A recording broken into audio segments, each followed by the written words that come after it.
सुखी जीवन का रहस्य। एक महान संत हुआ करते थे जो अपना स्वयं का आश्रम बनवाना चाहते थे, जिसके लिए वो कई लोगों से मुलाकात करते थे।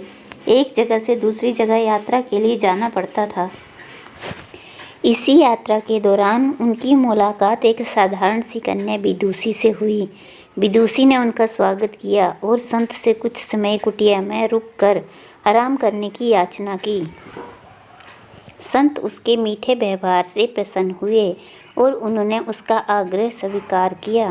विदुषी ने संत को अपने हाथों से स्वादिष्ट भोजन कराया और उनके विश्राम के लिए खटिया पर एक दरी बिछा दी और खुद फर्श पर टाट बिछाकर सो गई। विदुषी को सोते ही नींद आ गई। उसके चेहरे के भाव से पता चल रहा था कि विदुषी चैन की सुखद नींद ले रही है। उधर संत को खाट पर नींद नहीं आ रही थी। उन्हें मोटे नरम गद्दे की आदत थी जो उन्हें दान में मिला था। वो रात भर विदुषी को सोच रहे थे कि वो कैसे इस कठोर जमीन पर इतने चैन से सो सकती है। दूसरे दिन सवेरा होते ही संत ने विदुषी से पूछा कि तुम कैसे इस कठोर धरा पर इतने चैन से सो रही थी। तब उसने बड़ी सरलता से उत्तर दिया, हे गुरुदेव, मेरे लिए मेरी ये छोटी सी कुटिया एक महल के समान ही है। इसमें मेरे काम की महक है। अगर मुझे एक समय भी भोजन मिलता है तो मैं खुद को भाग्यशाली मानती हूँ। जब दिन भर के कार्यों के बाद मैं इस धरा पर सोती हूँ तो मुझे माँ की गोद का एहसास होता है। मुझे एहसास भी नहीं होता कि मैं इस कठोर धरा पर सो रही हूँ। ये सब सुनकर संत जाने लगे।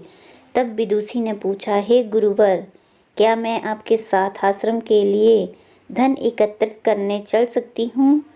तब संत ने विनम्रता से उत्तर दिया, बालिका, तुमने जो मुझे आज ज्ञान दिया है उससे मुझे पता चला है कि चित्त का सुख कहाँ है। अब मुझे किसी आश्रम की इच्छा नहीं रह गई।